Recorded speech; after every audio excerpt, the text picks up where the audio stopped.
క్రీస్తునందున్న ప్రియులకు ప్రేమతో వందనాలు తెలియజేయుచున్నాను. జనవరి నెల 5వ తేదీ 2025. ఈరోజు దావీదు గారి ద్వారా దేవుడు మనకు చేస్తున్న వాగ్దానం ఏమిటనగా, కీర్తనల గ్రంథము 34వ కీర్తన 4వ చరణం. నేను యెహోవా యొద్ద విచారణ చేయగా ఆయన నాకు ఉత్తరమిచ్చెను. నాకు కలిగిన భయములన్నిటిలో నుండి ఆయన నన్ను తప్పించెను. ఆమేన్. నా ప్రియమైన సహోదరి సహోదరులారా, దావీదు గారి జీవితం ఎన్ని భయంకరమైన శ్రమల గుండా నడిచిందో మనకు బాగా తెలుసు. నిజంగా దావీదు గారి జీవితంలో ప్రశాంతమైన దినాలు చాలా తక్కువ.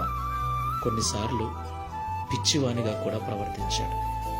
ప్రియులారా, ప్రతి పరిస్థితుల్లో కూడా దావీదుకున్న ధైర్యం, దావీదుకున్న బలం, నా దేవుడు నాకు తోడుగా ఉన్నాడు, నా దేవుడు నన్ను చూస్తున్నాడని దేవునికి మహిమ కలుగుగాక.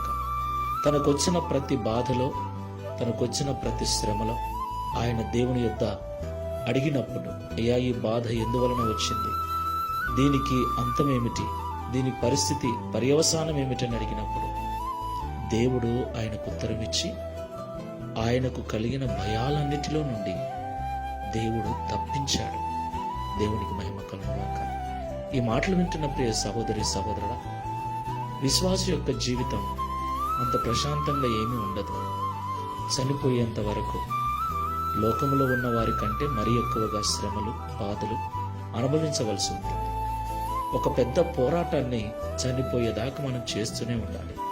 లోకాశలతో, శరీరాశలతో, భయంకరమైనటువంటి చీకటి శక్తుల ప్రభావముతో, రోగములతో, వ్యాధులతో పోరాటం చేస్తూనే ఉండాలి.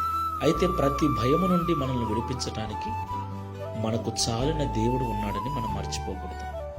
దావీదు వలె మనము కూడా దేవుని యొద్ద విచారణ చేసినప్పుడు, దేవుణ్ణి అడిగినప్పుడు ఆయన మనకు సమాధానం ఇచ్చి మన భయములన్నిటినీ తొలగిస్తాడు.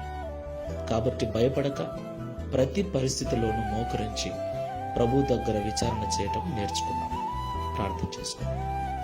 సర్వశక్తి గల తండ్రి, సర్వాధికారమైన ప్రభువా, మీకు స్తోత్రాలు చెల్లిస్తున్నాం. నా తండ్రి, దావీదు గారి జీవితమును మరొకసారి మా ముందుంచినందుకు స్తోత్రాలు.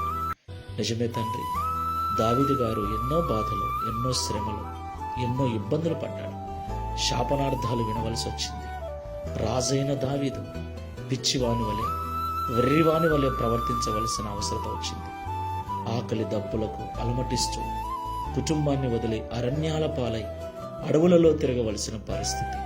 అయ్యా, వాటన్నిటిలో కూడా దావీదు నీకు మొరపెట్టినప్పుడు, నీ యొద్ద విచారణ చేసినప్పుడు దావీదుకు ఉత్తరమిచ్చి, సమాధానమిచ్చి, దావీదుకు కలిగిన ప్రతి భయములో నుండి విడిపించి తప్పించిన దేవా, నీకు స్తోత్రాలు.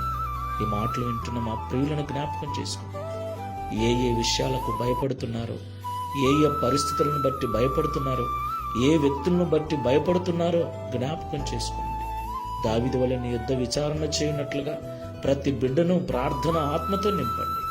తద్వారా వారికి కలిగిన ప్రతి భయము నుండి విడుదల కలిగించి దావీదు వలె మేము కూడా సాక్ష్యం ఇచ్చినట్లుగా సహాయం చేయమని యేసు నామములో ప్రార్థిస్తున్నాము తండ్రి. ఆమేన్. Praise the Lord. God bless you.